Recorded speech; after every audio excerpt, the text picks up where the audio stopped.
Good evening, everyone. Welcome back to the second episode of the NGS Season 8 Ace and Ektar Heroes of the Stormcasting podcast. I'm Ektar. He's Ace. And we're more regular than Nexus Now. Ooh, shots fired. We're here with a very special event tonight. We have the first of many calculated throwdowns going down. We have calculated throw versus calculated throw Hanamura Drift going down in Division Calculated Throw East. It's a lot of calculation and a lot of throwing. Yeah. Before I'm excited playoffs, for this. There's going to be 3 different calculated series. And we have the pleasure of doing the first one. That's fantastic. We have a lot of banter because, I wonder how much these teams really know each other. I know that they scrim each other regularly. Oh, that's pretty good. Oh, man, and Hanamura Drift has even gone ahead and fixed up their portrait synergy, which you'll see when we get to the loading screen, everybody. But, yeah, we're just waiting for people to get crowns in the right places, and then we're going to be getting on into it. We are starting on Battlefield of Eternity, which was chosen by Hanamura Drift. They lost the coin toss, and Mystic opted for first hero pick, which, based on what he said in the draft, seems to be a departure from their normal strategy. Had been going for map pick, but they've gone 0-2 in matches so far, so looking to change things up a little bit going into their third match. Yeah, who have they gone against so far? I'm looking at it. They went against, that's Season 7 profile. That is not where we want to be. That is Deep Fried Ragnaros, not Ragnaros, and House of Shay. House of Shay was really strong last year. And how Deep Fried Ragnaros have been performing pretty well too, if I'm not mistaken. I don't have the standings pulled up currently, but I will go ahead and believe you there. Yeah, and I'm not going to alt-tab to find it because we all know how that does a fantastic job of screwing my audio all around. Yep, instead I'll just kind of wait for it, try and find it. Okay, they're 5th. They're 3 wins, 4 losses in games. So, looks like a 2-0, a 1-2, and an 0-2 for them. So, yeah, not too bad. They just need to go 1-2, and then they've got the whole list, or 2-1. Oh, they went 1-2. You're right, 2-1. 2-1. Yeah. My bad. Yeah. So looking at a calculated throw, 0-2 on the season. They are chilling in the basement of C East right now. Hanamura Drift 3-2 in the season, and looking to pad their lead. All right, we finally got the ready from Hanamura Drift, and we are going to go ahead and get on into this lobby. Do we know anything at all about these teams and the way that they like to draft? No, but I can give you conjecture based on what what I can pull up in Heroes profile very, very quickly. I love conjecture. While you're conjecting, this is a very particular map BOE with a lot of emphasis typically placed on the Immortal race, especially in kind of the lower divisions. You see more emphasis placed on aggressive team fighting in the higher divisions, so look to see heroes that can do really well at single target siege damage, things like Sylvanas, Artanis, maybe even a Hanzo. And Li Ming is also fantastic on this map for a very similar reason. Very safe poke, gets the Immortal down quickly and safely. Alrighty, conjecture is complete, and calculated throw hasn't actually picked this map or played on this map except once, where they took some Greymane, Artanis, Tyrande stuff. Hanamura Drift has a little more history here. But through this season, they picked Tyrande 4 out of 5 of their most recent games. I'm going to go and expand this match history. 4 out of 5 games have featured a Tyrande. 4 out of 5 games have featured a Chen. 5 out of 5 games have featured a Jaina. Then there's been a rangedy somebody like a Lunara, a Phoenix, or a Raynor, and then a tanky boy, which is ETC often. I'd be a little bit surprised seeing Jaina on this map. She's not great at those things. We do have the Tyrande ban coming out, so we will not be getting 5 out of 6 for Tyrande, at least not in this game. And very good on this map because she amplifies everybody else's race. Yep. You say Jaina would be a strange pickup. They did it last first round last week. They took Jaina first round with Tyrande, Chen, Greymane, etc., and then won against House of Shay. That was their only victory in that series, so seems like they know what they're doing. There's definitely something to be said for taking the heroes you're comfortable on, as opposed to the ones that are necessarily meta on a given map. So, well done by them for having made it work in that previous series. Zeratul ban, Zeratul is definitely one of those make or break heroes, so if someone on Calculated Throw can carry on Zeratul, very good job banning him out. And Johanna is the world's standardist of tanks, so getting her out of here, not terribly surprised. I love the silk pickup. Yeah, standardist of nerf tanks, though. We did have a Monday balance patch. Was she in that today? What did she get hit on? Yeah, max health. Max health and condemn damage by 3 or 4, which is about 10 to minions, so that's... Yeah, that's actually not insignificant.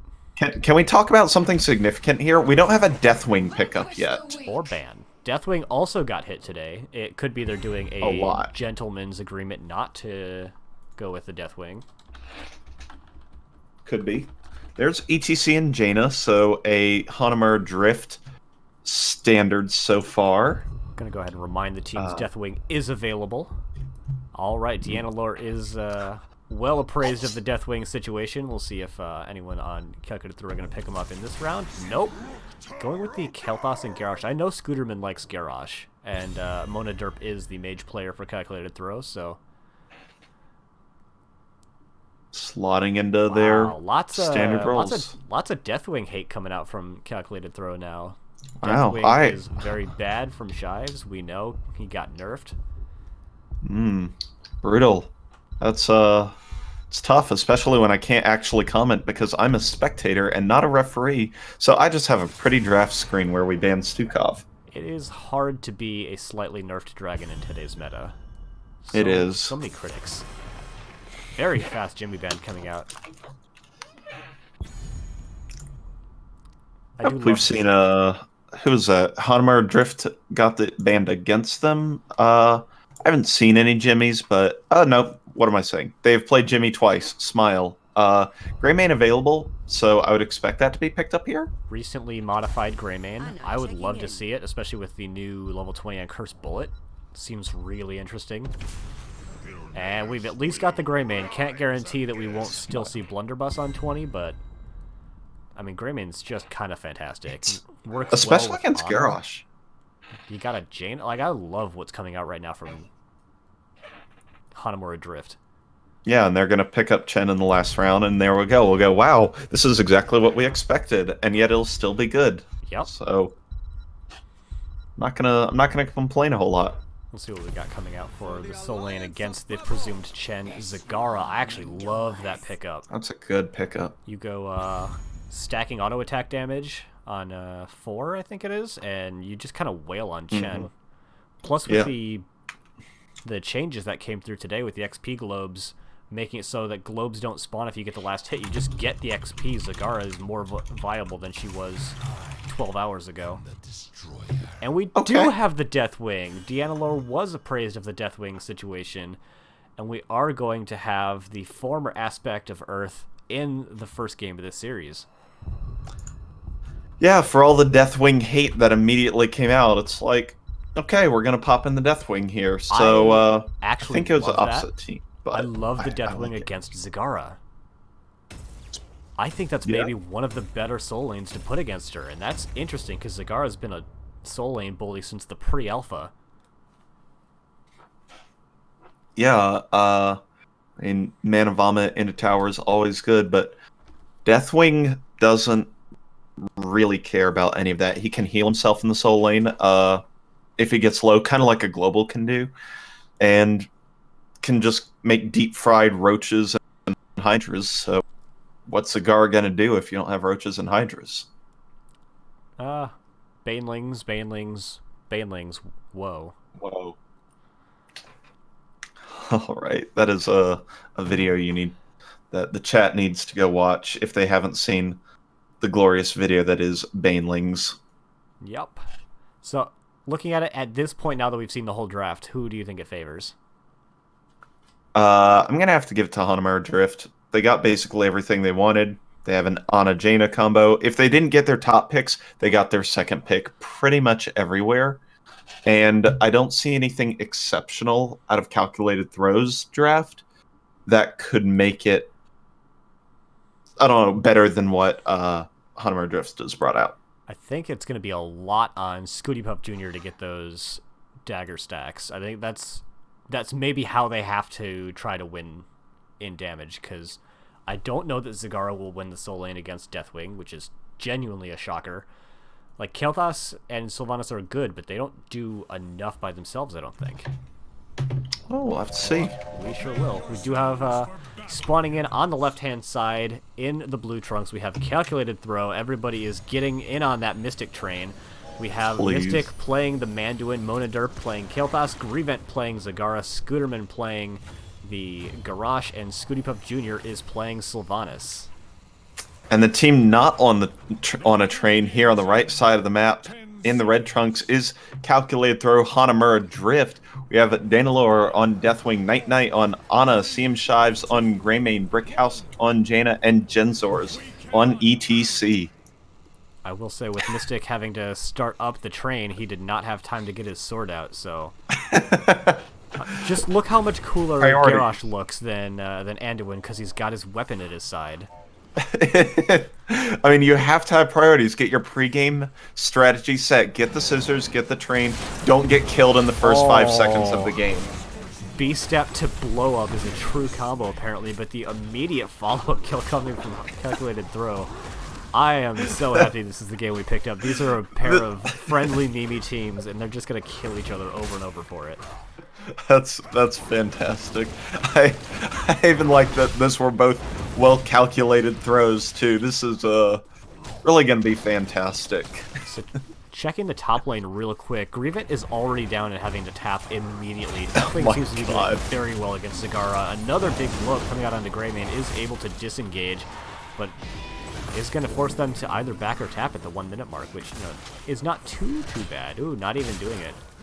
Opting to just let Night Knight turn that blue bar into a red one for him.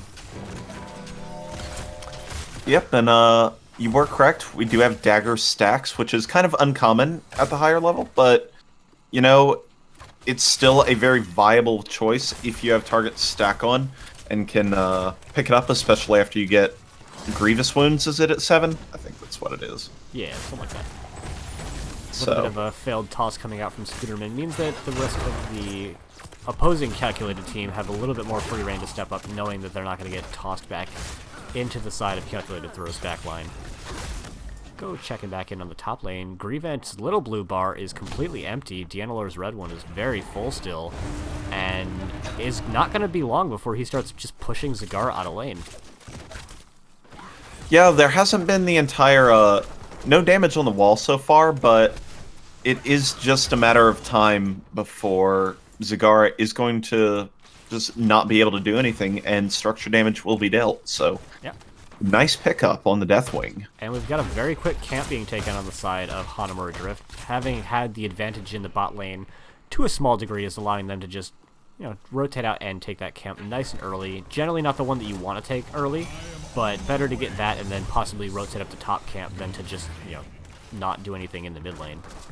Yep, and they will delay the capture of it as they should. They know from Genzor's warding that Calculated Throw was at the bottom of the map taking the siege camp, so that was a reasonably safe hold, and it looks like Calculated Throw are now going to start up the Bruiser camp, but it is going to bleed into their Immortal race time, so we'll have to see how they either handle the downtime or if Hanamura Drift goes on the offensive here. So Zagara ended up picking up Envenom Spines, which is a really strange pickup, I think. You don't get that stacking damage, and you also don't get the ability to push harder, so I don't know how that talent in particular is going to help against Deathwing or help during the Immortal phases. Yeah, I'm not entirely sure. It's a flat 280 damage, which may be the best option in some cases, but I don't know. What's the cooldown on it? 30 seconds? I don't know. Might not see it.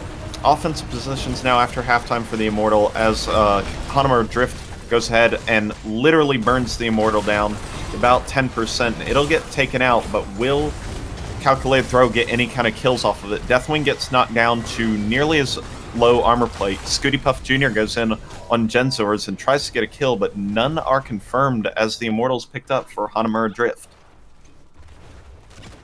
We have full E build, I believe that is coming out from Deathwing. Thank you so much for the follow, person who I can't identify right now because I forgot to bring my phone with me.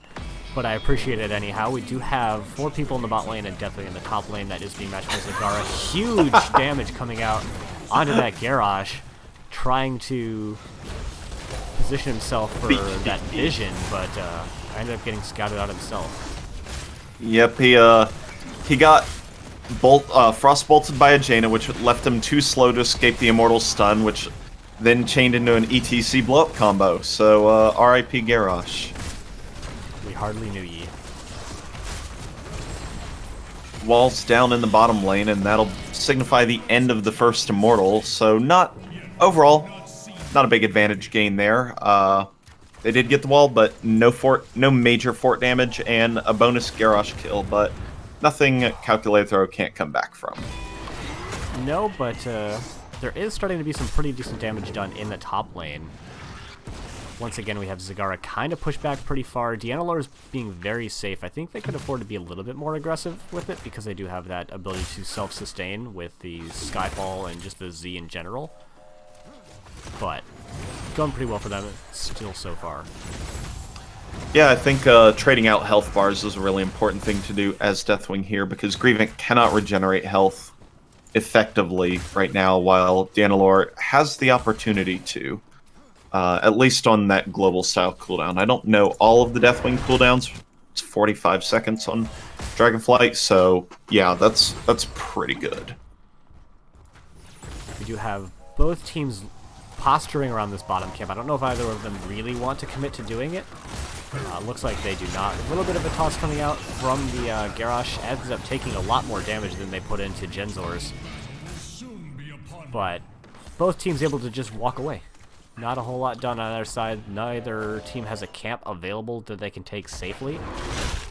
We did have Deanalore tap, and both teams once again looking for this bottom camp. The toss gets put into Genzors, but that leaves ETC full on cooldowns to engage in this. That's a huge power slide coming up from Genzors.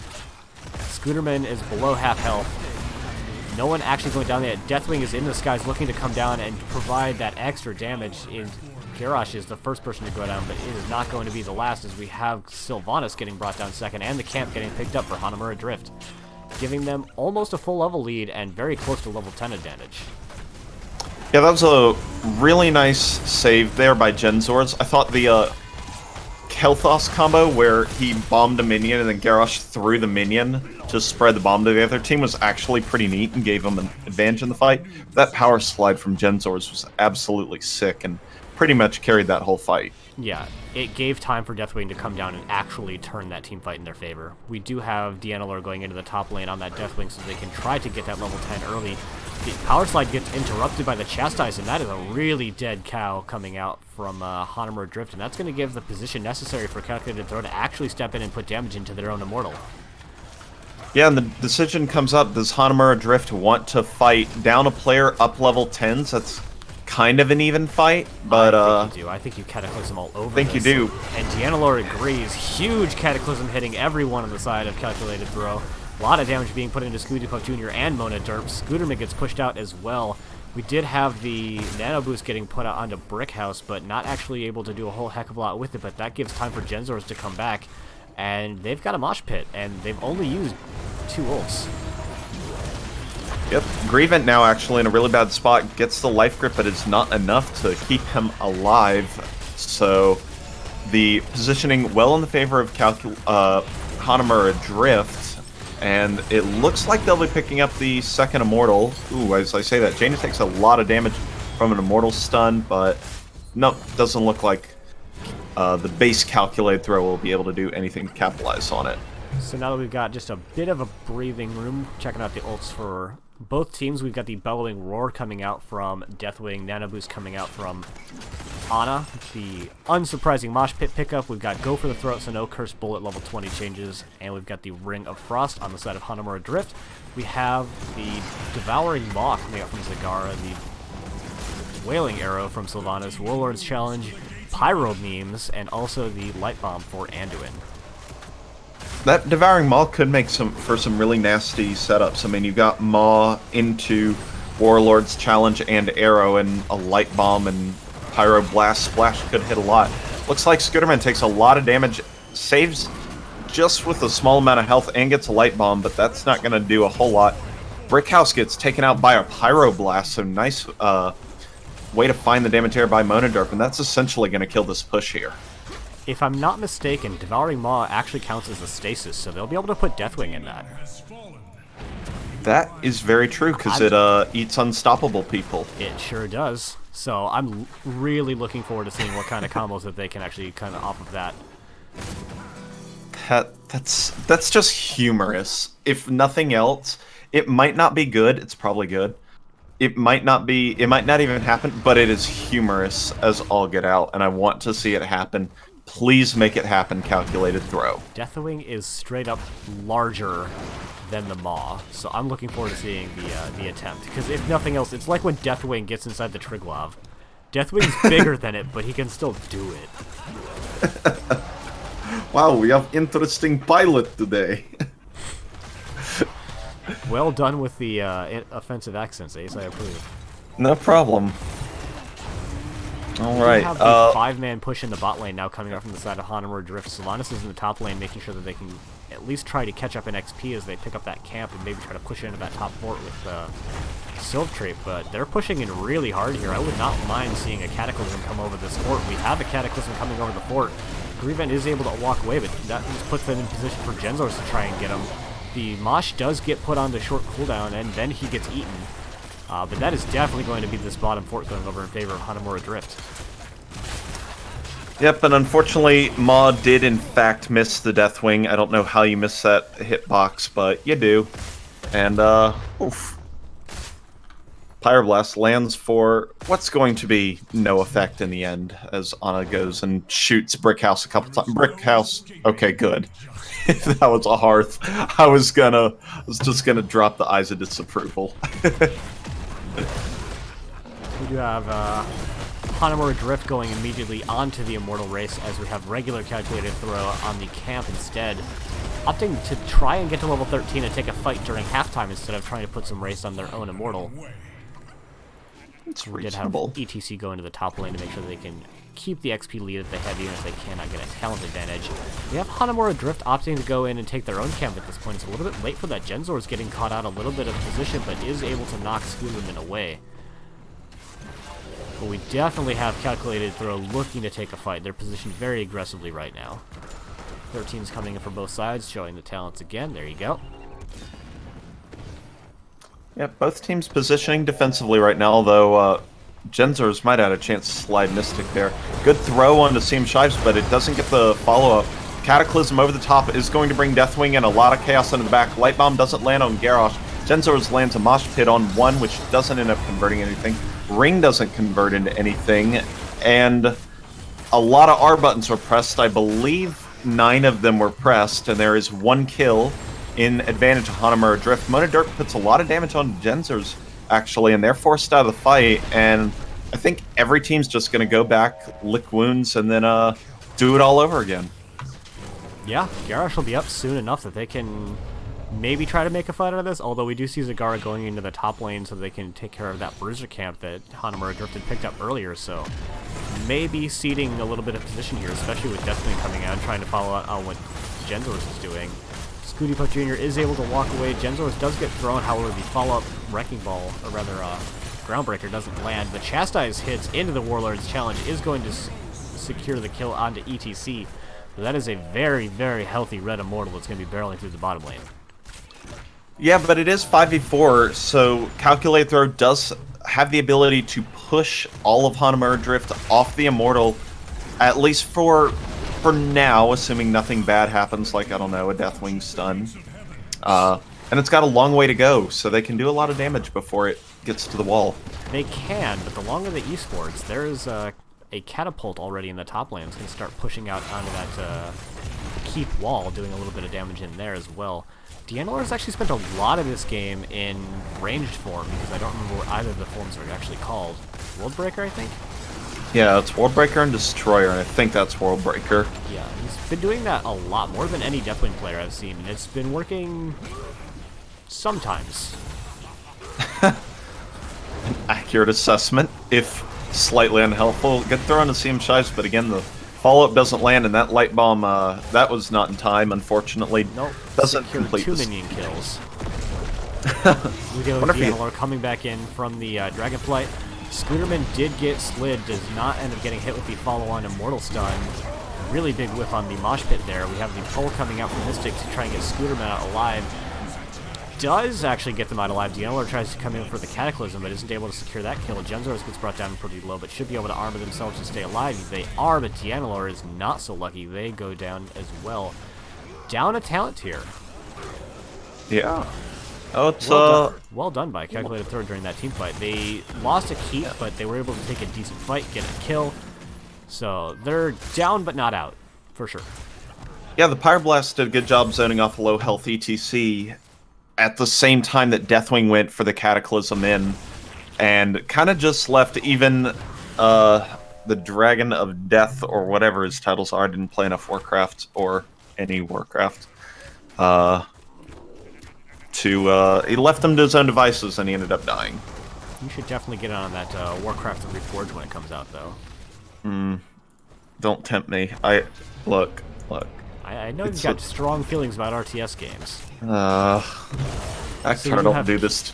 You do have camps getting picked up by both sides. You had the Siege camp in the top lane and the Bruiser camp on the left-hand side. Looks like neither team is particularly looking to take team fights. They're just trying to stay safe, get positioning, and that is definitely going to favor Calculated Throw Hanamura Drift, as they have just more things on their side of the map that they can pick up, plus the lanes are already pushing out in their favor, so it's going to be on Calculated Throw to respond to what Hanamura Drift are doing. Yeah, definitely map pressure favors Hanamura Drift a lot. Is a bottom bruiser that is going to be cleaned up, so maybe Calculated Throw. Looks like they want to take a fight. Genzor is actually in a kind of awkward position, and he can get CC trained. He does not, though. Deathwing actually lands a great stun. Then Cataclysm's over the top and fears Anduin. Mystic is now in a terrible position.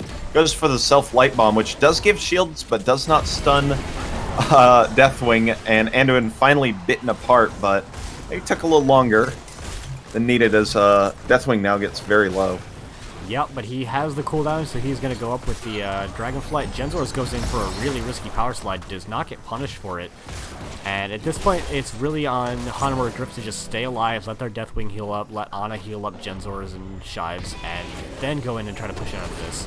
Monadirt getting a pretty good flame strike onto Genzoros, get the ignite as well.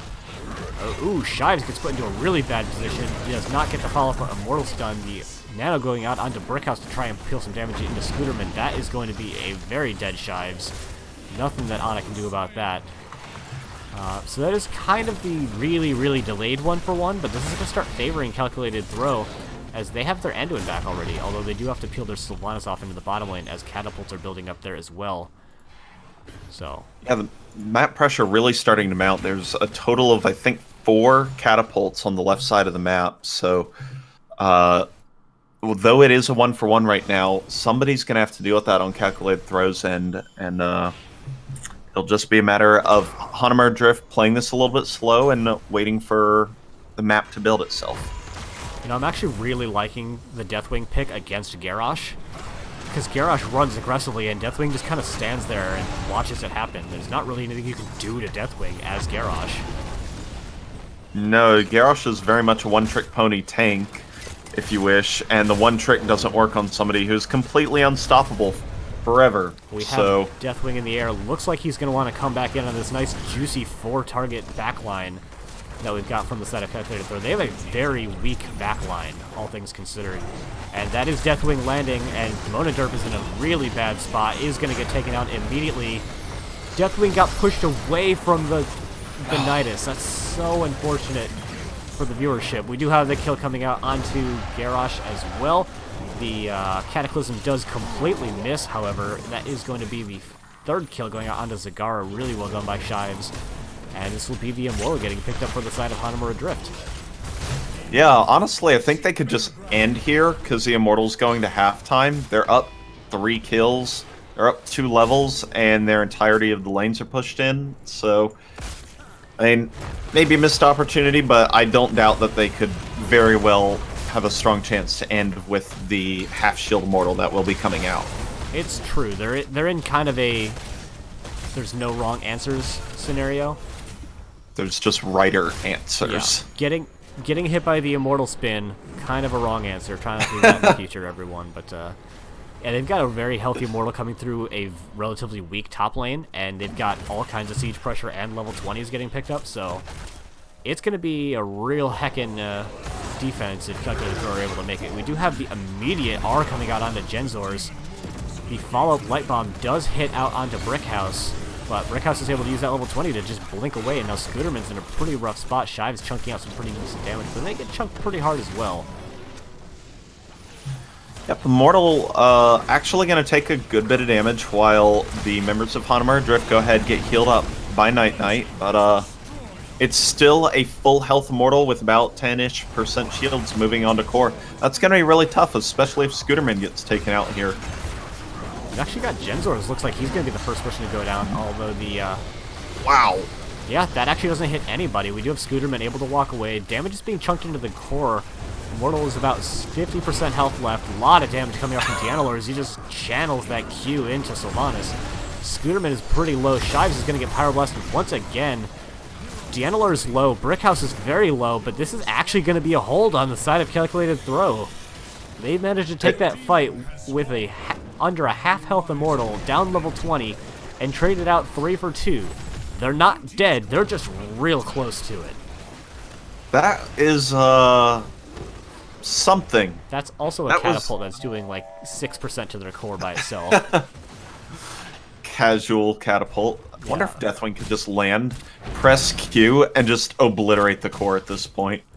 Like, I know he was landed on the other side, but that's, I don't know how much damage a backdoor Deathwing does. Let's say that. Not very much. Like, his whole deal is that he deals damage to heroes. That's, like, 20% of his trait is that he deals extra damage to heroic targets. That's fair enough. Oh yeah, 100% extra spell damage to heroes, but that Molten Flame, his Q ability, does just do a lot of damage, period, so... It sure does. Yeah. And you can see that thing, like, insta-give waves at level 1 when you burn through the whole thing, so...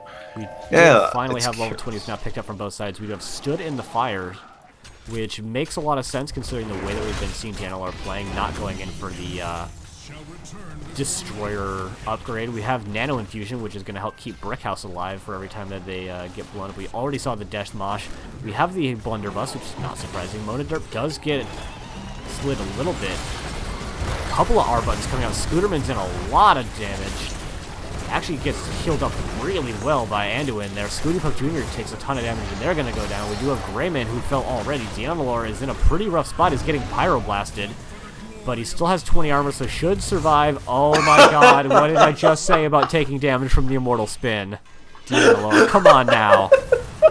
As they're going to fall down as well. And that was a startlingly well-taken fight from the side of Calculated Throw. We have Genzor's actually tries to put themselves into a good spot with that power slide, gets thrown into the side of Calculated Throw. And Hanamura Drift looking to take the surname from their team and do a little bit of throwing themselves. This game's gone wild now. We have to have someone back to take care of that Bruiser camp. Grievant has identified that fact, because that will just end the game by itself. Don't worry, Mona. Nobody saw you get stunned by that Immortal. Yep. Yeah, all seriousness this is not an easy road to recovery for Calculated Throw. At any point, they have to be aware of any kind of backdoor. They've got to be aware of the vision that they have and making sure that Hanamura Drift doesn't just slide through and through some point of vision and end up killing them. Nice unstoppable there from Scooterman is going to prevent the engage from Genzor's and leave him a little bit vulnerable for the next few seconds. do have Deathwing landing in a nice safe place. Nano Boost coming out basically just to chunk out the Immortal, though. Not doing a whole heck of a lot of damage. We do have the Light Bomb goes in and gets the throw out of the Brick House, but they are able to blink away. The Bellowing Roar does hit out on the Scooterman, who gets brought down pretty low, but is currently surviving, is standing in the fire a little bit, and is very low. However, they are able to walk away. There is, once again, pressure building up in that top lane. And honestly, that is the biggest thing happening in this game right now. Bigger than this team fight, bigger than this Immortal. Not bigger than this pause. Yeah. Second biggest thing happening in this game is this guy right here. We have some lag coming out from the side of Hanamura Drift. Little unfortunate. We have not yet talked about level 20, the rest of the level 20 talents. However, we do have the Variant's Legacy coming out. Really strong talent, especially combined with the level 1 talent that Anduin went into with the bold strategy, giving him heals every time he deals damage. We have the Flamethrower, which is pretty standard. Titanic Might, fairly standard. Deafening Blast is great. And Fury of the Storm, I don't want to comment on what is standard for Zagara when they take Devouring Maw, because I don't ever see it. I think it's a good pick here because it's lane deep push and it's fast. You want to minimize the downtime of having to deal with waves. So I'm actually really okay with that right now. Yep. That's any other standout talents? We actually don't have improved Ice Block yet completed from the Jaina, which is you're right. Really hurting her in a lot of these team fights.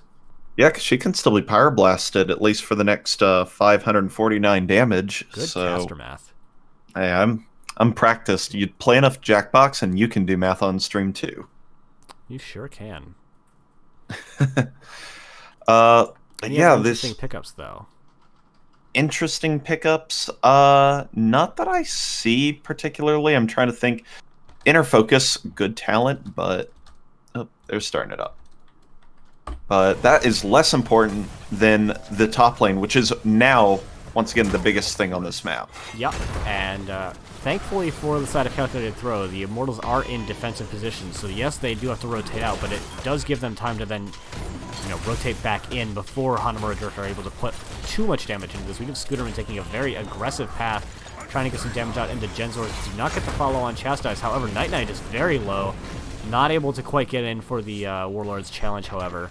Deathwing is once again in the skies, maybe looking for that backdoor attempt. His bottom lane is now the most important lane on the map, as there are two catapults down in there, and actually a whole ton of just regular minions. Dianelor does come back in on the Immortal.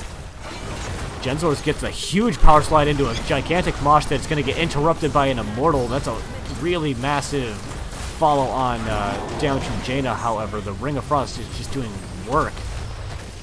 Brickhouse does get the improved Ice Block during that team fight. They do get put into a maw. However, there's going to be Shives not quite able to kill Scooty Puff Jr. Shives gets brought down very low, and a bit of a decent 1-for-1 coming out. However, there's two catapults building in the top lane. We've had two people rotate down, but nobody's rotated up yet, and this is going to give room for Dianelor and Brickhouse to step in and probably finish off this Immortal, and that just might spell the end of this game if they're not able to cap it for the side of Calculated Throw. Yeah, the map pressure is becoming just a bit too much. They've got to go all in on this fight and pretty much wiped Hanamura Drift off the map before another wave builds up. Shive's in a lot of trouble, actually, and gets wiped off the map. Well, you know what? I'll say it. They did it. They can take a 3v3 now while sending Grievant back to cover up the core, or they can just try and burn this Immortal immediately and deal with it later.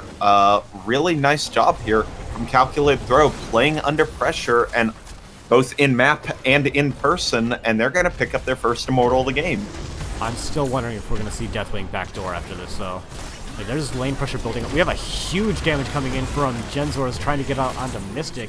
Greymane, however, is the first one to go down. There is catapult pressure. Someone needs to back and take care of this, so they will lose the game. Grievant is going now. I don't think it's too late. It looks like the Katas are going out onto minions, so it will be in time for them. God, this is so tense because any wrong move can spell disaster for Calculated Throw, but they're still in it. Yeah, this kind of setup happens fairly often with good scaling comps on BOE, and it leads to some really fantastic games where 27 minutes into this game, And I'll have you know, Nidus would be pretty good right now. It sure would. Just the ability to get back into this team fight would be incredible for Calculated Throw. Genzors goes in, doesn't find the power slide that they were looking for, but I don't think that they necessarily even get this keep. They have a chance to get it, but Monoderp isn't putting in quite the flame strikes that we need to. There we go. That will definitely secure the keep now. Shouldn't put basically any damage into core. And Zagara is going towards the top lane, is a little bit late. Probably won't find anything. And I'm still concerned that they could have minions go into it, but it looks like Calculated Throw have decided that maybe this is their best opportunity. A lot of damage gets put into Shives. Dianolo coming in for the aggressive engage. Does get thrown up by Scooterman, and that is just the full back coming out from the side of Calculated Throw. Someone's going to back and take care of that lane. And if nothing else, getting that keep takes a lot of pressure off them in the top lane. Scooterman's actually going to find damage out into Genzors, and the follow-on Light Bomb is going to get the kill. However, the counter kill comes out by the power of that Death Mosh. Shives gets in there, puts a lot of damage in. However, Monoderp puts the damage right back into Shives. Grievent is going to be the next to fall. And we have Monoderp and Mystic still alive, and Dianolo and Night Knight still alive. I think that actually favors Calculated Throw because Night Knight can't do anything to help Dianolo, but that is going to be Mona having to back and take care of the catapults. Like I was saying, top lane keep going down for the side of Calculated Throw. Hanamura Drift is huge for regular Calculated Throw because it just buys them like the whole top lane. They can push it out and it'll stay pushed out. Yeah, that is the most important thing for this recovery, is watching this catapult balance now work itself out in the top lane. For the first time, Calculated Throw has vision on the right side of the map from their minions. It has been a long time running, so less things to worry about. They can still be backdoored, obviously, but now they, A, have backdoor opportunities, and B, have vision. And we have another Immortal coming up. What is this, Immortal number 5? 5. It's like the 5th Triglav in Volskaya. You never see it happen. I see some GGs coming out in chat. We're a minute ahead of you, so we've not yet had GG. Ace, you play a lot more Sylvanas than I do. How is 240 stacks at 30 frickin' minutes in the game? That's really quite good. Like, it's not Brawl tier good, but for a standard game, that's a lot of stacks, and it's been putting out a lot of damage. Yeah. Leading the team at 98k. Leading the game at 98k. Yeah, although that is a little inflated due to game length and scaling, it is still good relative, and that's doing a lot more work than I expected it to with this kind of front line. Don't worry, Night Knight, nobody saw that Immortal stun. We do have Calculated Throw looking to try and mount the defense. They do have a camp pushing out through the bottom lane, which is buying them time. They are going to lose in top lane, however. We're going to have Grievent and Mona. We're going to have all the DPS rotate out into the top lane except for Kilthos to take care of that camp. As we have Hanamura Drift looking to just try and take a team fight. They did rotate Jaina out because they don't want to have that pressure into their keep. A little bit of a throw coming out onto Genzos, but no follow-up from themselves or anybody else. Just a lot of posturing and giving time for Zagara to clear out that top lane. There are 2 low health catapults left, but they should be taken out in time. Oh, ooh, that wow, Immortal that's stun. a real problem. Really good life grip coming out from Mystic is going to keep Scooty Puff alive. The damage coming out into Genzors, however, not able to push buttons, which means they're not able to get that armor. Standing in the fire is going to do a lot of work here as Scooty Puff Jr. gets chunked out very hard. Mystic finds himself on the wrong side of the law. They're going to go down as well, and that is a 1 team fight for the side of Calculated Throw Hanamura Drift, and no one particularly low on their side, so it's not like Calculated Throw even has a window to try and make a decent defense, and they kind of have to, even down their healer, because if they lose an Immortal, they straight up lose. Yeah, that's 60k health and up to 60k shield available. That is way too much. I want to point out Deathwing did such a good job in the fight. He cataclysmed in and then dropped a 3-man fear, and though it didn't get any kills, it isolated out any possibility of saving the Endo in there, so really nice job. Yeah, and we see Deathwing did take that opportunity to go in the sky, picks up that health bar, gets chunked down immediately by Scooty Puff Jr. Oh my god, the damage coming out from that those daggers is huge. However, Genzors is still looking to try and engage on them. They're actually making a pretty decent defense, but the longer this goes, the worse that it's going to end up for Calculated Throw. The Death Mosh hitting nobody. Pyroblast goes on short cooldown as it did not even finish the channel up. Shive's getting thrown in. The Immortal trying to do what it can to put some damage in as well. Monoderp getting the Pyroblast into Dianolo. I don't think it'll kill. What do I know? Definitely kills. Scooterman going in, did get out of the maw, trying to find some damage, and we now have Mystic back in the game. We have Grievant backing to take care of bottom lane, as there's, it looks like 2 catapults down in there, but that makes it a 4 versus 3, so they can put Scooty Puff on there. Scooty Puff Jr. rather, and Scooterman can then go in on the defense. We do actually have the backdoor attempt coming out from the side of Hanamura Drift. They've identified that Zagara is the only person in the bottom lane. We do have the rest of Calculated Throw trying to clear out bottom lane. But... shush. Not yet spotted. They are actually going to back, though.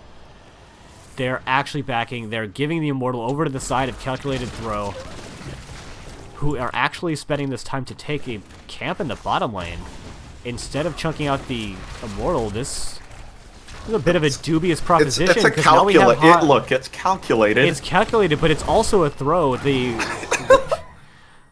yeah. Will of the Forsaken, not enough to get Scooty Puff Jr. away from the go for the throat. Scooterman getting the big toss and damage into the... There's all kinds of giant ults going all over the place. A really big ETC Mosh Pit is going to secure one, but he dies himself. Mona Derp is getting jumped on by D'Anelor. Shives is still pretty low. Grievant is not actually that low. Mona Derp is pretty low, however. Cataclysm comes out only hitting onto Mystic, who does stand in the fire, but that is the Immortal going in favor of Hanamura Drift. A gigantic, actually, Nidus Worm coming out. D'Anelor is going to be the next hero to fall. However, there's still an Immortal coming up for the side of Hanamura Drift, and I don't know if Calculated Throw can actually chunk through all of this damage, as we do have Hanamura Drift looking like they want to try and end through bottom lane, even as the Immortal goes in through the top lane. Ace, you're going to have to talk. I'm starting to get tired, man. That's all right, man. This game is coming to an end really soon. 34 minutes later, there's no way for Calculated Throw to calculate their way out of this one. They have to defend 2 locations at the exact same time. Nano comes out on the brick house, gets absolutely deleted, but the Immortal cannot be pyroblasted, cannot be stopped, and will one-shot the core. Holy crap. What a game, dude. I normally go a series without having to take a break, but I'm going to have to take a few minutes after that one, because I need a beverage now. Jeez. Yeah, man, God, that was insane. What a crazy match. You GG callers in chat. You're all the way at the top of chat now.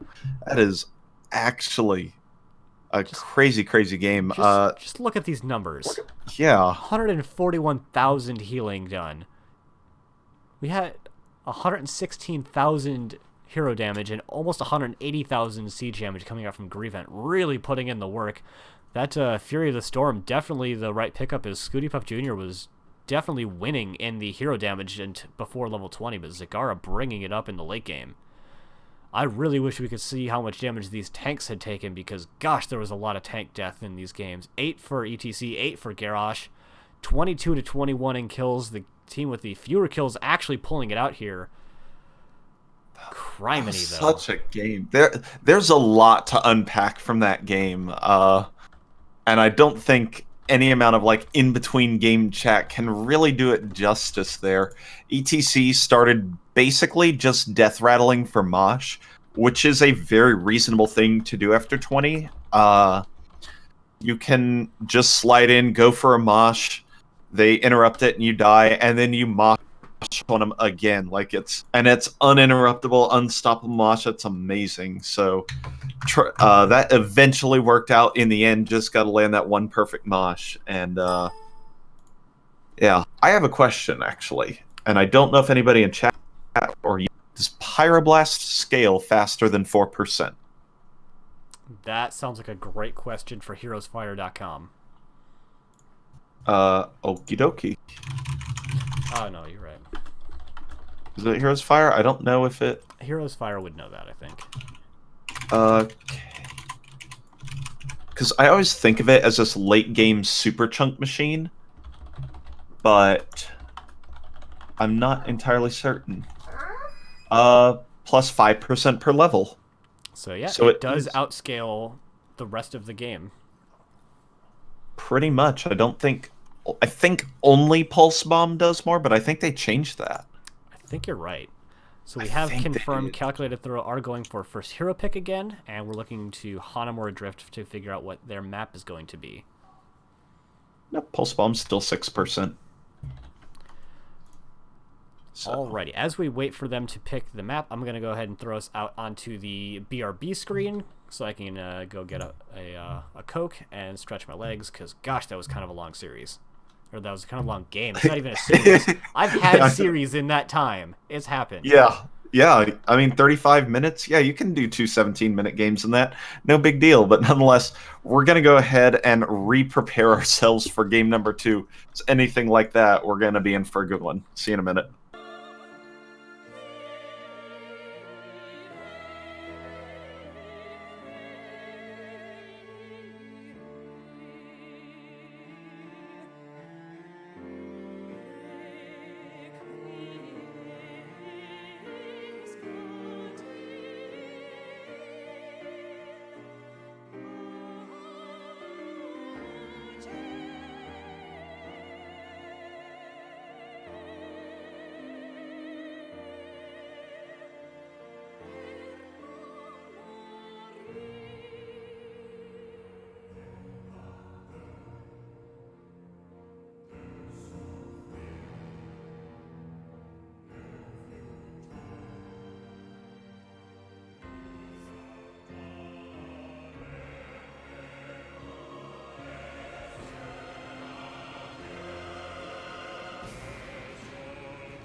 And we are back. We have ourselves a game number 2 lobby, and as you can see from the lobby screen, we're going to Cursed Hollow, courtesy of Calculated Throw Hanamura Drift. Regular Calculated Throw opting for the map pick in this situation. I accidentally made Mona Derp the lobby host, so I can no longer move people around. Calculated throwing in the lobby.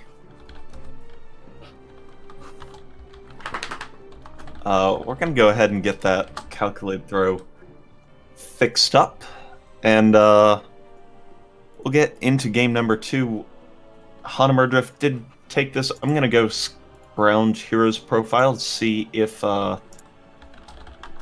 Drift has played this map. They have. They played it against House of Shay, and they did... Nope, they didn't choose this map. House of Shay took them to it. They did play ETC Dahaka, Tyrande as a standard, Jaina as a standard, and then a Lunara. So look for something pretty similar to that for Hanamura Drift. Calculated throw, though, they do a lot of different things, and we'll have to see. Just checking Hero's profile, they have played it a couple times, taken Jaina more than once, taken Brightwing more than once. I know that would make both of us very happy if she was equipped with the little Deathwing skin. I would love to see a little Deathwing in this game, and this is one of her better maps, so if they go into a Greymane again, it could be a very viable pick. Yep. There's a lot of options on the table for both teams. I think Hanamura Drift will stick to their standard, and it'll be up to Calculated Throw to change it up a little bit, see what's going to happen, and make the right composition that'll take advantage of what is most likely to happen. So I would not be surprised to see Hanamura Drift go into a similar comp, not just because that they like to do that, but it's very general, their composition, and it works on a lot of maps and in a lot of situations and against a lot of teams. I don't know, though, that I would favor Calculated Throw going into the same kind of draft here that they did for game number 1. I don't think that Garrosh is as good in this map as he is on BOE. That's really the biggest one. I don't know that you'd... I'm torn on Zagara. Like, she's obviously a fantastic solo laner, and I like having 2 solo lane heroes on this map per team. But I would also like to see them get something more bruisery that can kind of stand in the way of what Calculated Throw Hanamura Drift have been shown that they are capable of doing.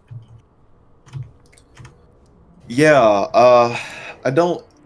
Just not knowing these teams too well, I do see Dahaka as a bruiser being taken by Calculated Throw before in Season 7. No, that's actually all seasons. That was the playoff round. I do like a Dahaka on this map.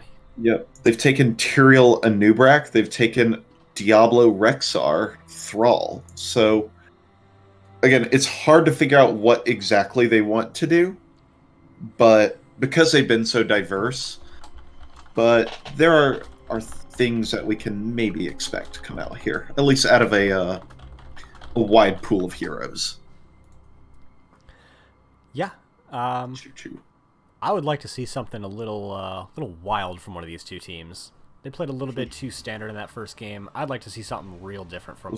Was that not wild enough for you? Are you not entertained? I'm really entertained, but the entertainment value came out of the way that the teams were played, not the way that they were drafted, other than the Deathwing. I re-emphasize, you've got a Deathwing. Are you not entertained? I am intrigued more than I would say entertained by Deathwing. That's fair enough. That's fair. You know, prior to today, he had a 60% win rate, which is ridiculous, but he did just get nerfed today. So that's where a lot of the intriguing comes from. That or maybe the intriginal I took earlier. Is that what they're calling it these days? That is actually an American Dad reference. Alright, we've got the double R's ready from both calculated teams. I can't spell the word going, but we're going anyway. Yeah, we're going. Yeah, goig. Sounds like something you'd order at a Japanese restaurant. I was going to say Thai, so we're in the same kind of general area. I hope not. I don't like cooked peanuts. Looking at Hero's profile, Deathwing, albeit tiny sample size, is sitting just over a 53 win rate right now. But I'll tell you how small the sample size is for this patch. Cassia has an 84 win rate, so I mean, Cassia a good hero. How much can you draw? I mean, she's a good hero, but I don't think she 84% win rate good hero. Speaking of Cassia, did you res me when I was doing coin toss with the other teams and have me just die in lane? I did. So we got a brawl earlier, and I took new res, and then we took new res on 20, and even though that's the same, you get 200% move speed, and then you double your resurrection cooldown speed. I don't think that got as long changed. as the person stays alive. No, it didn't change at all, but now it's more viable because they resurrect it 100% health and then bolt out of town like nobody's business if they don't time their CC perfectly. So it's kind of funny to watch happen, and I would like to see it happen, but Deathwing ban coming out along with a Tyrande. Yeah, a lot of respect coming out from the side of Calculated Throw, once again banning out Night Knight's Tyrande, and this time Deannalar's Deathwing, not wanting to deal with the flyover fear coming out from Deannalar any longer. Yeah, that really started making the difference farther into the game. The Cataclysm into Fear, Bellowing Roar, rather, was pretty impressive. Infinite Stall from Deathwing. Can you infinite stall? No. It can be a very long stall with Skyfall on 7, but it is not infinite. Especially if you just spread out a little bit. And then like light flame breath for just a second, and then kind of do that range stun. And I think you can infinite stun or stall one person, but not a bunch. I don't even think you could do that. But we do have Mona Derp getting her Lee-Ming this time, so I'm going to be very happy that she does not have to play an inferior mage this time around. And I think this is actually still a good map for Lee-Ming. She does a very long stall and nice narrow chokes for her to throw spells down. Well, we got Garrosh trading sides, so both teams making it so that they can calculated throw people around, and I approve. You know what? We joke a lot about one tricks here. We joke about them on our team. We joke about them on other teams. But Brickhouse is genuinely one-tricking Jaina this entire season. Now 7 out of 7 games. Somebody ban this man, if for no other reason than to make it so that it's not a 100% play rate on Jaina. Looking forward to that in Game 3. Oh, we have an Uther. I don't care if it's main tank or healer Uther, but I hope it's main tank Uther. Let's go. Even though I did get nerfed today, I want to see some of those new level 20s. Did you see those level 20s, chat? Let's talk about level 20s from Uther. That's good stuff. He can give 40 armor always. Yeah, it doesn't. You don't have to double up on it anymore. God. It's just always 40 armor on heals, which is ludicrous. So good. That's so good. That's 80% of Garden of Ancient Kings. Spinny Hammer's got I think a cooldown reduction buff. Yeah, 40 second now. So it goes from, I think, 70 or 80. I think it's 70 to 30. It's like a judgment's upgrade now. That's Uther's 20 is like the coolest tier in Heroes of the Storm. Changed my view. Also, even Divine Shield got a nice change. It used to apply to your target and to you.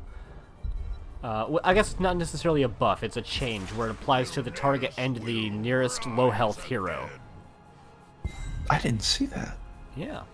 That's wild. I was too fascinated by the other things. Let's talk about something other than Uther for just a second.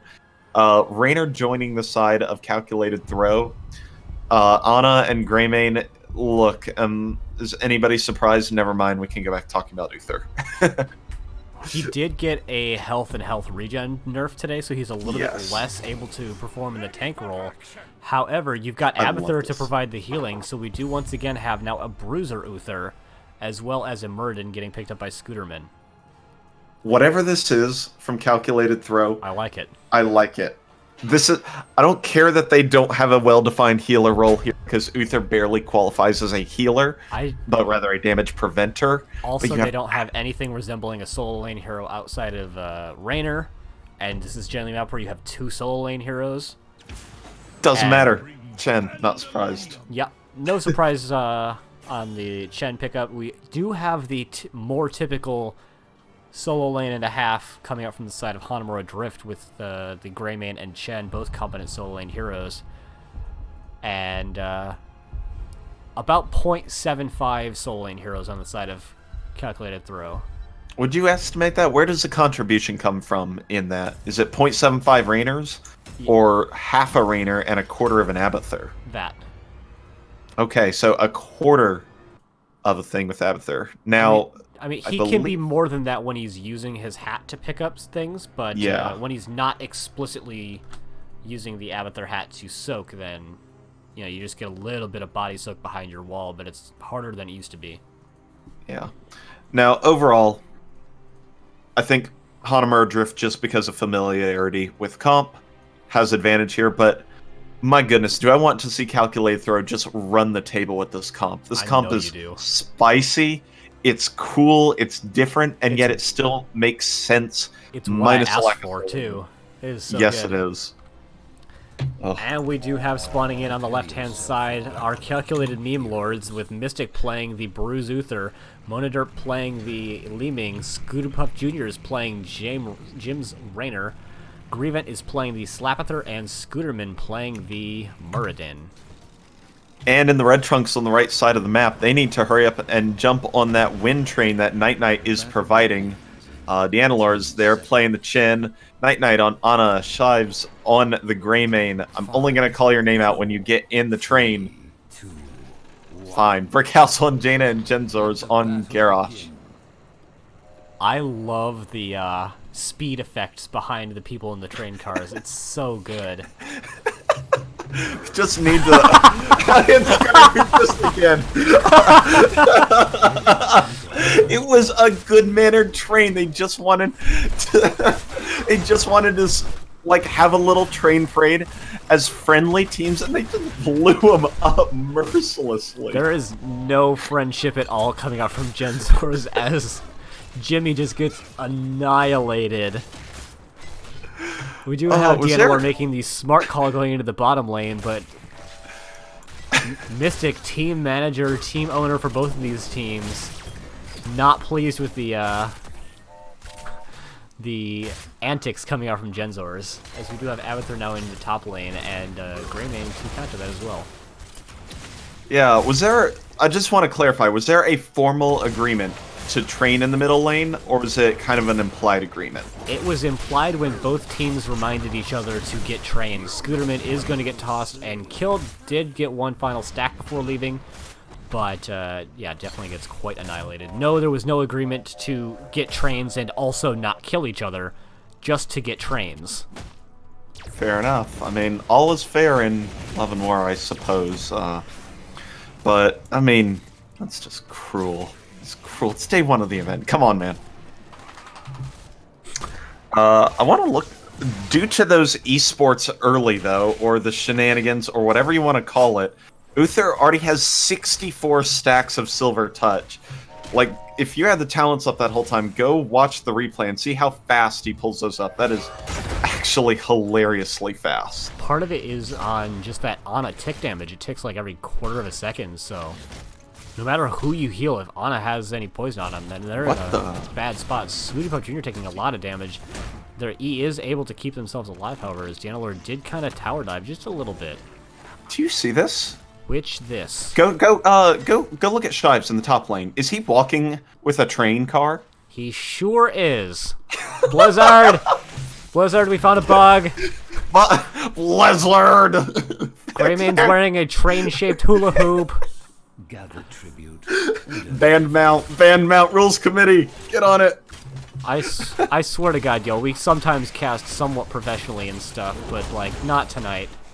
No, this is great. I love this bug so much. This falls like second in list of bugs. Someone call rules committee. This is my second favorite bug that exists in the game right now. Number one still being the scissors. Oh, yeah, and is a known issue. The best thing ever. Mystic is put into a horrible spot. 25 armor is going to keep him alive for a little bit. Avatar Hat going to keep him alive a little bit longer. And not quite able to walk away. The power of the Ana grenade cannot be overcome by Uther. Yeah, nor can the power of the Jaina slow. Those slows actually came in pretty clutch there. So there's a train inside of the dog. Is there really? It really is. We do have both teams splitting back out to try and normalize their lane arrangement a little bit. Shive's spending a little longer than the mid lane than you would normally maybe think. Actually opting to put a lot of damage into the mid fort instead of going out into the top lane. Garrosh gets down pretty low. Shive gets brought down pretty low as well, but Garrosh is able to walk away. Not enough CC to keep Garrosh in place. However, Spearman gets put in the really rough spot. Avatar going to take him on and heal him up just a little bit, but that's about even damage coming out from both sides. A little bit of an advantage because Avatar was able to just sneak out, pick up the XP globes, and then hide back in that top lane bush, and is able to continue doing so here, actually. So over time, this is going to continue to favor Avatar as Genzor is playing a little bit of a bush party. Does get the toss onto Scooterman, but he's able to walk away and get the follow-on hammer into Genzor's. Yeah, I think that bush, that and its mirror bush at the top are the most contested bushes for ganks in the entire game. You just can't go about it. Genzor's drops a big flank, actually goes for the Groundbreaker first instead of the Wrecking Ball, so he doesn't actually end up connecting with anybody. And yeah, it's going to become kind of a standoff. Teams trying to heal up just a little bit. Danilor goes in and then doesn't go in, drops the stagger. Is going to take a good bit of damage. And I think that trades well. There's a positioning advantage for Calculated Drift that is going to allow Night Knight to channel in and capture the second tribute. Yeah, and to be fair, that was probably always going to go in their favor just because there's an Abathur on the other team. They can't actually fight right now. Yeah. We're going to see Grievant just waddle out into the lane to pick up those XP globes, I have to imagine. Sure does. And it's just a little bit harder than it used to be to actually get that XP advantage from the Slapathur. Well slapped, Grievant. I appreciate it. He tried to last hit so he wouldn't have to pick up the XP globes. I mean, just using today's new mechanics in a new and creative way, I like it. Scooty Puff does a lot of damage to Shives down here in the bottom lane, though. Yep, they are going to have to tap well. And honestly, it gets brought down pretty low again. Scooty Puff Jr. just kind of walks out at Shives. Shives walks at him, and then he just has to walk away because he gets chunked down too hard. But it is still about a half a level lead going over inside of Hanamura Drift. But they will not have level 10 unless they're really able to poke this out for a long time. I wouldn't even hate to see them just try to give this up, pick up level 10, although that could give level 10 to both teams, and that would be a decently bad spot. Monoderp gets caught out by Genzors, gets blown up immediately, and that is definitely the objective going out in favor of Hanamura Drift. We did have the Sleep Dart, does miss on both Mystic and Scooterman, but that's going to be the quick channel coming out from Night Knight. Mystic and Scooterman are able to make the retreat. We did actually have Raynor in bottom lane the entire time, so they're able to depush what's going on in the bottom lane. We do have a really aggressive path coming out from Brickhouse, and they're going to pay for it with about 80-90% of their health bar, but they are able to walk away through the combined might of Deanilor's healing and Night Knight's damage. However, now Deanilor needs that healing, and they're not going to find it. That's level 10s now getting picked up for both teams. Yeah, a little bit. I like the engage, but it ended up being a bit of a tactical error, or an execution error, rather, on Hanamura Drift side. As I fight under this, we've got a D-Storm going down. Genzor's in a lot of trouble. It's going to get disintegrated. Meanwhile, Jimmy coming in from the back is going to distract the rest of the team and allow Garrosh to be taken out. See if any more kills can be picked up. Nope, they are. Calculate Throw is going to go ahead and just back right on out of here and start picking up the soak that's around the map. Yeah, we do have Grievant doing Abathur things in the bottom lane to try and not let this get pushed in too hard. Shives is maybe looking to get that Abathur kill, is going to find it. Mystic is going to try and do something about it, but isn't able to find anything, unfortunately for them. Oof. They were able to save both top and bottom fort. Yep, just barely saved top fort. We do have a bit of an aggressive camp attempt coming out from the side of Hanamura Drift. And Calculated Throw, even if they haven't yet sniffed this out, are already heading down in this direction to get spotted by Mystic. Mystic does not get thrown by Genzors. And they have, they have an Abathur, but they are actually opting to just give this boss over and take their top camp instead. So this is going to be the free boss pickup for the side of Hanamura Drift. Literally only costing them a water elemental. Yeah, that It's a bit of a thonker right there. Yeah, I'm trying to figure out, maybe Calculated Throw didn't like the position that they would be in because of that. The water elemental always have a minimap icon? Wait a minute. It did not always have one, but it now always has one, if that makes sense. Okay, I was wondering if it was today's patch or not, but I've just never seen it. It is not that recent. Okay. Yeah, I don't know if Calculated Throw just didn't want to try and force a fast engagement, didn't like the angle because their Uther might have been cut or something, or just had good defense capabilities. Bottom fort didn't even go down, but it does allow the free boss-to-boss for Hanamura Drift, and that will secure top fort, and probably some portion of top wall, so not a critical impact here, but it is going to start more of that trickle XP for Hanamura Drift and set them up for a later game win con. And importantly, it'll also start to set up the catapults one every third wave, which is going to put that map pressure out, which is huge on this map. Grievant actually coming in with the monstrosity for about 4 seconds or so before it gets taken out, which means that they're not going to have it for this objective fight. So it's going to be really difficult for them to try and actually make a fight. Probably not even going to try and make a fight just because of how long it's going to take them to get there. Don't worry, nobody saw that stun, Scooty Puff Jr. But It's gonna be a recurring thing to point out hits by neutral minions when it doesn't matter, just like the route that went out on Shives earlier when they were taking boss. Didn't see it. Yep. Yep, that is the very free objective coming out from the side of Hanamura Drift Calculated Throw, just looking to try and keep the XP lead that they actually find themselves in, even though they're down 3 kills, even though they've been losing every objective so far. They're still up in XP by just a little bit, although that is going to start to probably fall off a little bit as the triple XP is now going to really start to favor Calculated Throw, Hanamura Drift, as I believe that is 5% for building, so 15% additional trickle XP coming up from the side of Hanamura Drift. Oh! Shives just kind of walking away, does get jumped on by Scooterman. Garage does get pretty deep into the backline, gets the taunt, but not onto anybody too impactful. Spinning Hammers comes out, but Genzoris had already popped the Unstoppable. This, I think, still favors Calculated Throw, though, as they do still have the Abathur ult, which did not get used during this fight. So, Panda Pals and Go for the Throat left up, as well as Disintegrate and Evolve, or Ultimate Evolution. So, going to have those ults available for these objectives, which I think, again, favors Calculated Throw. Yeah, I'm interested in this because I know we play Abathur comps wrong. Like, we try and poke, we end up losing 4 people, you know, normal things. But this is a very high level of passivity that's come out from Calculated Throw. They really didn't defend. They didn't defend the boss, they haven't defended Tribute, they haven't gone for anything yet, and it's just... They're ahead in XP, which is good, but they're in kind of a weird map position here, so I'm curious how they're going to just handle that kind of thing, as Genzoris takes a crap ton of damage from a Li Ming combo, and they're now 2 Li Mings. That is very scary. Scooty Puff Jr. takes a bunch of damage from Greymane. Panda Pals is going to go ahead and say hi to the Li Ming Brigade. Actually gets a 3-man route. That's going to change this fight massively in the favor of Hanamura Drift. 3 kills, with one of them being the Ultimate Evolution going on their side, and that's another tribute going over to Hanamura Drift.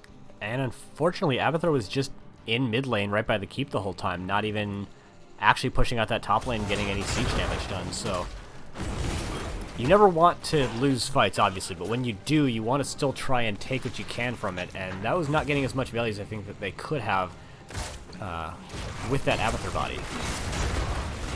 Yep, unfortunately. Scooty Puff actually is in a just enough position where he might be able to get tossed over the wall, but the Hyperion is going to zone out the Hanamura Drift.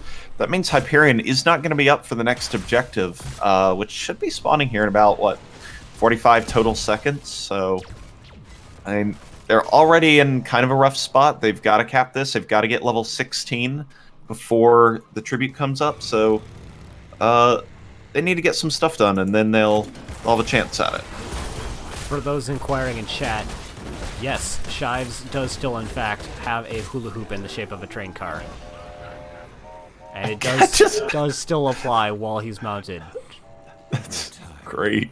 We need to figure out and recreate this bug, so then we can have like an entire team of people running around in trains. Oh my god, that's so good. We do have the boss call coming up from the side of Calculated Throw. This is a little bit risky, because this will be giving them over the curse, which I think boss is stronger than curse.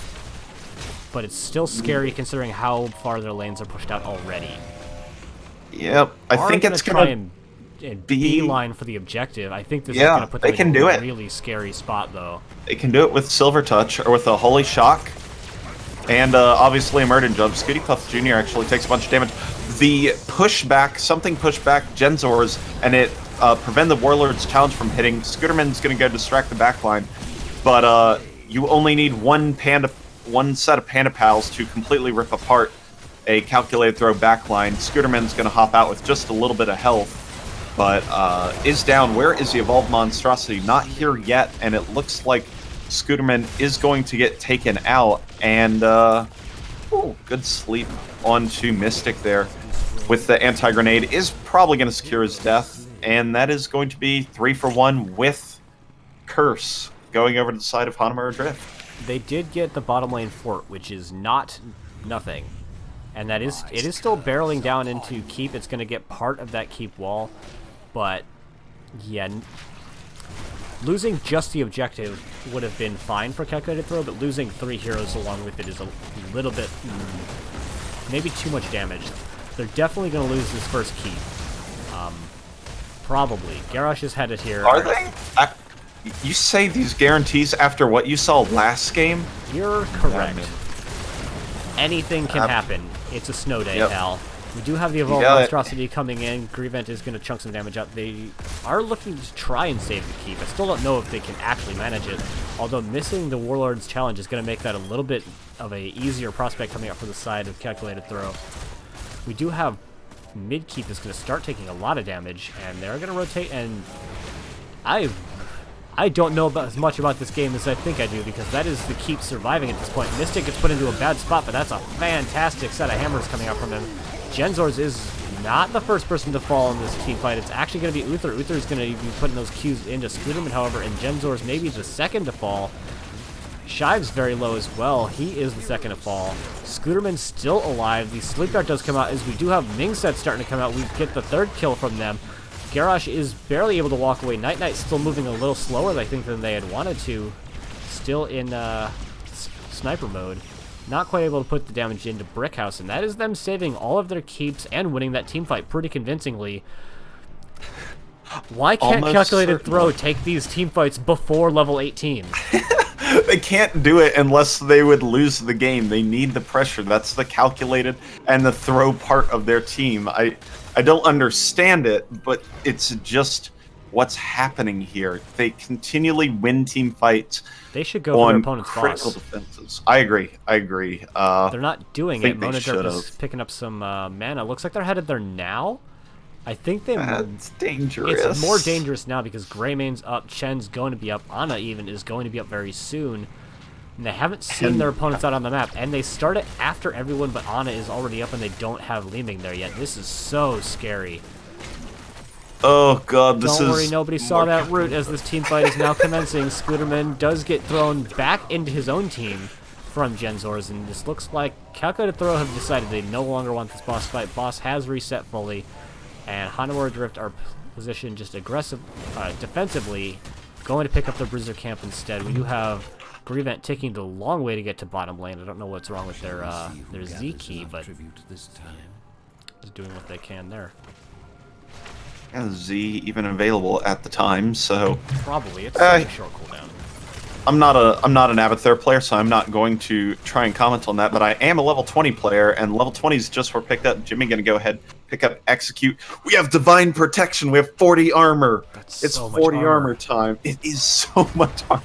It's a ridiculous amount of armor. I mean, it makes you like, I think the math is like 1.75 times as bulky. I'm not gonna try and caster math that one out, but it is a lot of bulkies. Curse, Tribute being picked up by Calculated Throw while Hanamura Drift is going to go ahead and burn Boss. It is suspected, and will be confirmed by that Garrosh ward. Boss is a little bit too low for Calculated Throw to do anything about it unless... No, Scooterman did not have enough to say about it now. He's going to get stunned by the boss. He is a strong avatar, though. The Swirling Hammers go around and stun the Panda Pals, keeping the backline alive. That is a lot of value coming out of that Thunderclap, and that orb almost killed Genzor's, but in the end, our buttons were pressed, no lives were taken, and the boss will be burned relatively freely. Do you see how high the health bars are for the side of Calculated Throw, though? And they took no damage from insane. that. And there was so much damage that should have been done. I know. We do have Hanamura Drift going for the boss-to-boss, but... I mean, there's no but. That's just a good play. That's just a heads-up play from them. Oh, it's correct play. Correct play. This top keep might go down. It needs to take two shots, and it got none of them. And they are going to save mid as well. That's Catapult not able to put out enough damage. Just barely keeping both of those keeps alive. We did have the boss get taken. There isn't one. They went for the network carapace instead for the extra pushing power. This is going to be that keep going down, 100%. We do have the objective getting picked up from the side of Calculated Throw. They are now 2 out of 3. Although with 2 keeps down, Grievent in a really rough spot. Not able to make it out of there. Also not popping Evolved Monstrosity to maybe keep themselves alive for a little bit of time. That kill might prompt Hanamura Drift to try and do some damage here, but they're looking to just back away. This is the I think safe they want to play. rotate bottom. This is I the think safe they play. I do think they should Yeah. 100% rotate onto bottom keep if they're not going to try and end. And or flank. oh, They are that's a gonna lot of flank. damage going out. A huge taunt. Scooterman is kept alive because 40 is a big number. Genzors gets chunked down very low as well. The Avatar is keeping Scooterman alive. Dianelor gets taken down as well. What the heck is this 40 armor talent? Blizzard, are you all right. serious? Ektar, I know what I'm taking next game. If you're listening and you're on the side of feigned competence, don't listen. Yeah. I'm not taking Uther, I promise. But I want to play Uther all the time, and I already wanted to play a lot of Uther. It's true. It's so true. It's so ridiculous. Tank Uther may have been nerfed a little bit, but, you know, second healer Uther looking pretty good. And he's even bulky with 40 armor after 20. Now, I don't want my tank to scale and hope for 20, but nonetheless, why take redemption when you just never die? Am I right? Watch this. Scooterman's gonna get hit, he's gonna get taunted, and because he didn't have 40 armor, he was taken out. That is a full curse, though, to alleviate lane pressure like no tomorrow for the side of calculated throw, so that's really nice. It's a bit of a feels bad when your third objective that you were able to successfully get is only being used to de-push your own lanes, but it's calculated throw after level 18. This is where they start playing the game. And I think it might actually go well for them, although I'm really not liking this positioning coming out from calculated throw. Oh my god, they're going to get rotated out What so is hard. going on? No. No. Calculated throw. This isn't calculated. This is just a throw. There's no way, right? There's no way. should They're be. pinned between an They do have inactive an keep and a Abathur, core. but they're still down 4 versus 5, and oh my god, that's so much damage. The swirly hammers are good, but Mona Derp is already down and taking out. Mystic and Scooty Puff Jr. are on the other side of their opponent's keep with no way out and walls there. That's a cute Bastard. trick with the Sidewall. increasing movement speed and the sidewall. Scooty Puff, no! You went the wrong way. You couldn't pathfind around the side of that one house there and ends up getting taken out late. Both DPS now down for calculated throw, and I think this here is going to put the shenanigans to the end. That wasn't calculated, that was just throwing, is the only possible way you can describe that. That is accurate. Yeah. Hanamura Drift steals the camp and is just going to walk towards the core now as Leaning still has 10 seconds before the res. Scooterman's going to take a bunch of damage, but 40 continues to be a large number, but not enough to keep Uther alive. I don't think Scooterman can actually die in this. Do you see Not that? until Uther finishes dying. No. Not at all. Now that Uther's dead, Scooterman much more of a mortal now.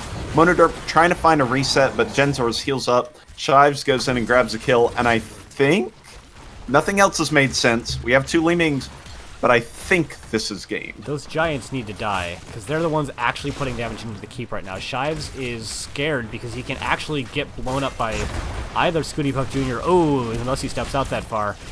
Big sleep can actually set up a ton of damage. Shives has to walk away, and apparently so do the rest of Hanamura Drift, and this game is going to continue past the 24-minute mark for reasons unknown. I just want to type GG in chat just to throw off everybody else. There you go. Oh no. Whoops. Look at that. Oh no. It's shenanigans in chat with shenanigans in this game. We do have They the will boss hear getting my taken out from dastardly the plan. side. We've got the PogChamp from Jurgen Derb and GG from Fear, and they haven't seen anything happen yet. Ace, you madman. We do have the boss getting picked up from the side of Hanamura Drift. This In does it, theory, right? this ends the game. In theory, this has to end the game, right? Mystic's trying to take out. Okay, Scooty Puff Jr. going down here should also end this game, but Nope. it he won't. gets the speed boost from Abathur, so what do I know about this game? But this boss is getting all the way up to where Keep would normally be. Genzors does actually get put into a decently bad spot. Mystic coming in with a giant hammer swing of doom gets brought down pretty low, but 40 continues to be a pretty large number. We do have Monoderp getting brought down by Deanalor, and this is a nearly full health boss barreling into this top of the core, and this has to be game. Mathematically, they cannot kill even the boss fast enough before it kills the rest of the core. Mystic gets brought down pretty low. 40 is a big number, but the poison damage is finally going to take them down, and this is going to be the 2-0 domination in favor of Hanamura Drift. But goddamn. Calculated throw. Look, let's come close. Come close to your monitors. Come close. Turn your headset up a little bit. Calculated throw. If you could just win anything within the first 18 levels of the game, you'd win everything. But as it stands, all I see is you guys turning on the monitors after level 18 and just winning everything, but the lead is too much at this point. Just that was ridiculous. I love it. Mystic, if you could DM me like a transcript of the comms that were going in after you guys won that curse, went in behind their keep, went in behind their other keep, I would really appreciate it. Thank you. We'll put it in highlights and get it on Nexus Edge. Alrighty. Sending the DMs over to Night Night, see if they want to meet up for a post-game interview. Checking out the numbers. 3 times as much healing coming out from Ana as Uther, which isn't terribly surprising, but you know it worked out decently well, especially when you get Abathur doing a little bit less healing than I honestly would have expected. Only 2,500. Oh no, sorry, 3,700. 25 was the self-healing. So pretty decent. Once you figure that in, it's about half of Ana's healing, which when you throw the armor on there isn't that bad, and the extra CC can be really powerful. Ton of siege damage coming out from Abathur. Yeah, but nothing from numbers beyond the healing disparity really is shouting out at me. What about you, Ace? Numbers, no matter what they say in this case, could tell the story of this game or this series. It was 7-20 in that game, and I think most of that came before level 18. I think, and it was fantastic all around. You can't. The game will not show you how much. Will not show you how much damage was absorbed by the 40 armor, which is probably in the millions as far as I'm sure. All right. We are going to hop into Lobby 1 for our post-game interview. We've got Night Night should be coming in just a moment with a couple of other members of Calculated Throw Hanamura Drift. You got the talents up, by the way? Oh, hi. It's of course it's everybody. Of course. What would I expect out of this? You'd expect awesomeness and talents joy, real quick. informative I do answers. not have the talents any longer. I have closed that part of the screen. I have them, so I will go ahead and post that in chat. So congratulations on the memeiest series I've maybe ever watched. Thank you. So how'd you feel coming into this game or this series? World's most common caster question. Well, we declared on our last win. I told DB Smiley during the post-game interview that we were going to be the top calculated throw team, and I still stand by that, and I think we all stand by that. Well, you're definitely making good for your cause right now, getting the 2-0 domination over Calculated Throw original recipe. So how do you prepare to play against a sister team like that, where you guys do scrims with each other, you all know each other pretty well? How do you go into a series like that? I used to play for them, so I took a lot of my knowledge from them. But you know, they diversify after a while, so you just have to play with them every now and then. You just sort of know. Just keep tabs on them. I like how that's how it sounds like. Is you're just keeping tabs. Like, hey, you wanna scrim? No scouting, by the way. Well, that's why the CT server has all of the a whole bunch of teams from Div C there. We just play with each other so we get all the juicy knowledge on them. Pretty Yeah, good. I think we scrimmed against Calculated Throw 2 times this season.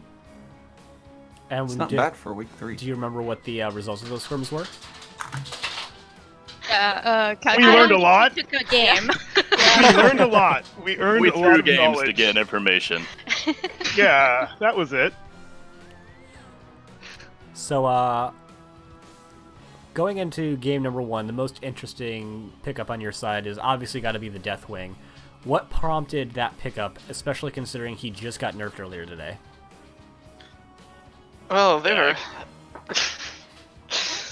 were not expecting it. They were completely undervaluing him, so they weren't building against him at all.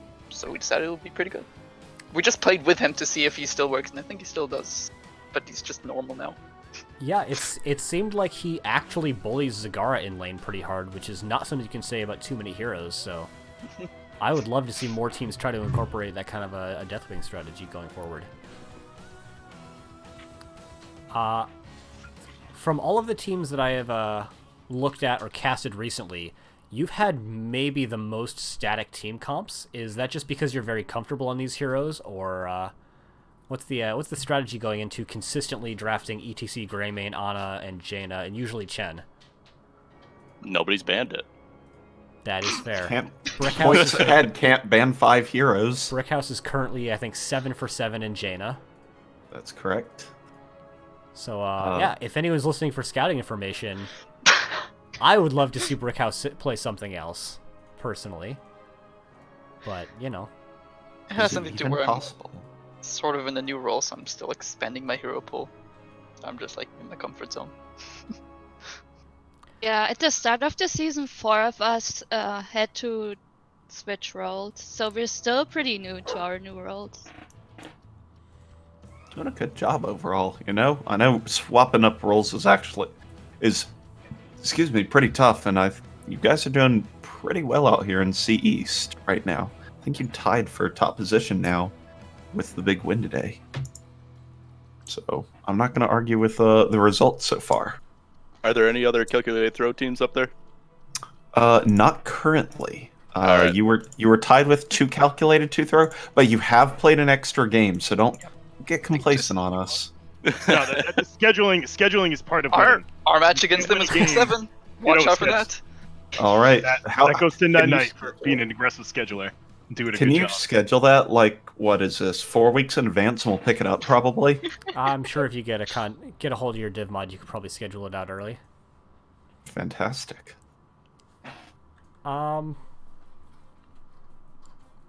Is it common that calculated throw just kind of turns on at level 18? Because we kind of saw that in both games. They just lost for the first 20 minutes of the game, and then they just flip a switch, and suddenly they're actually fearsome opponents. Is that kind of their go-to, or is that Are just you something trying we to get happen to secrets see? out of in, Are you making a pun? No, absolutely not. That No. they're calculating to throw the beginning of the game? That's good. I appreciate that. I mean, usually it's the opposite. At 18, that's when they start going sour.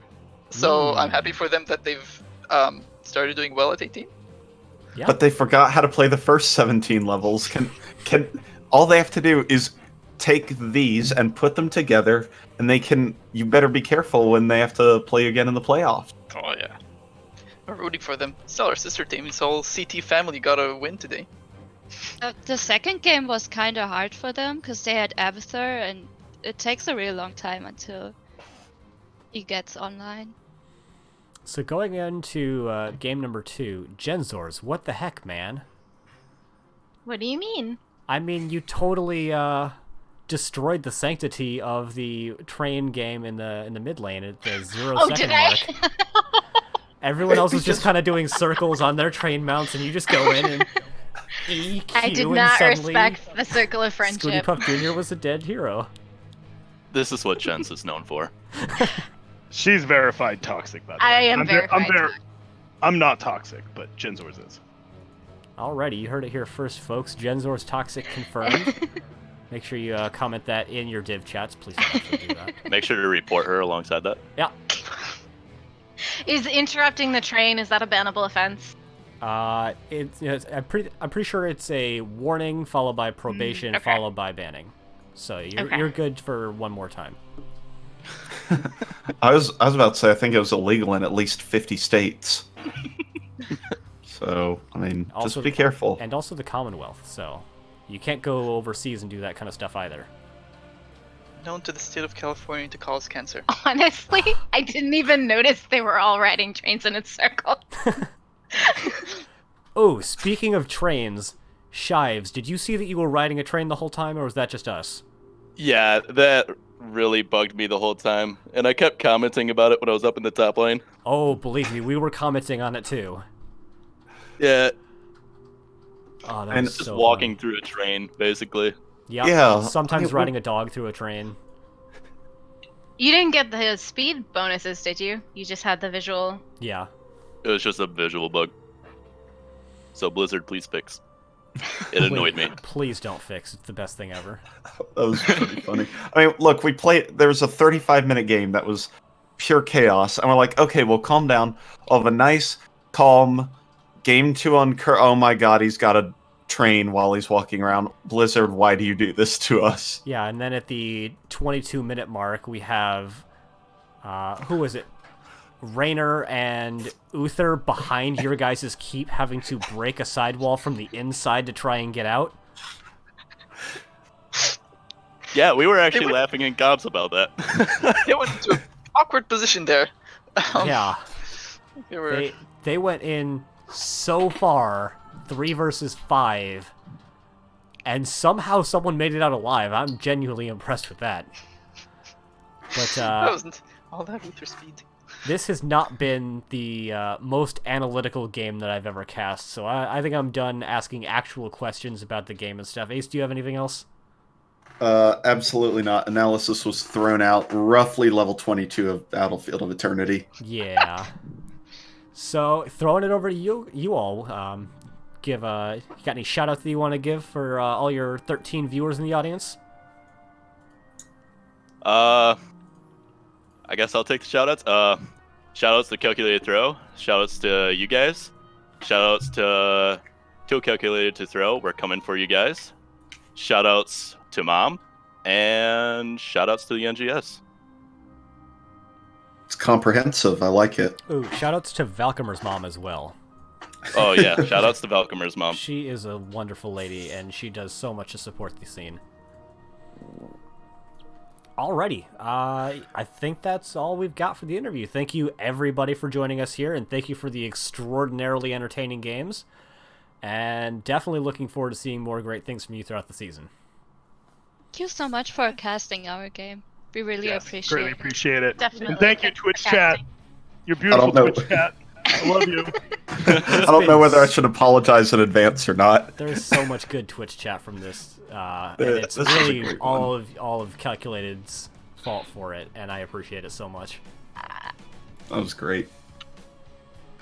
Alrighty. I'm gonna go ahead and go back into the casting bunker, I think, for just a minute while we do wrap-ups. Yep. Totally cut you off there. I'm sorry, Ace. That's okay. I just said thanks to them for joining us and then left. Yep. So, Alrighty, that is gonna wrap it up for our stream here. Thank you everybody for being here. We had at peak, I think, 20 viewers, which is awesome. People were really active in Twitch chat, which is fantastic. And the new yeah. channel point system, Ektar. That's how you do it. Ooh, is that? I need to get that set up so they can like. I stuff already and have things. 480 points. I can highlight my message already. Nate already did it at the start. Nice. So Look, remember to unlock your random sub emote so you get that Ektar shock or something. good emotes. So thank you everyone for coming by. We are doing this a couple times a week or so, maybe like twice a week. So come by and check it out whenever we're live doing our casting thing. I do stream very occasionally when we're not casting, but I wouldn't blame you for not tuning into that. It's usually just kind of quiet gameplay. I'm not the most talkative when I'm not put into the mindset to just be talking about games. And yeah, that's about it. I'm Ektar. With me, as always, is Ace, and we are signing out of the Ace and Ektar NGS Season 8 Heroes of the Storm casting podcast. See ya. Episode 2 out.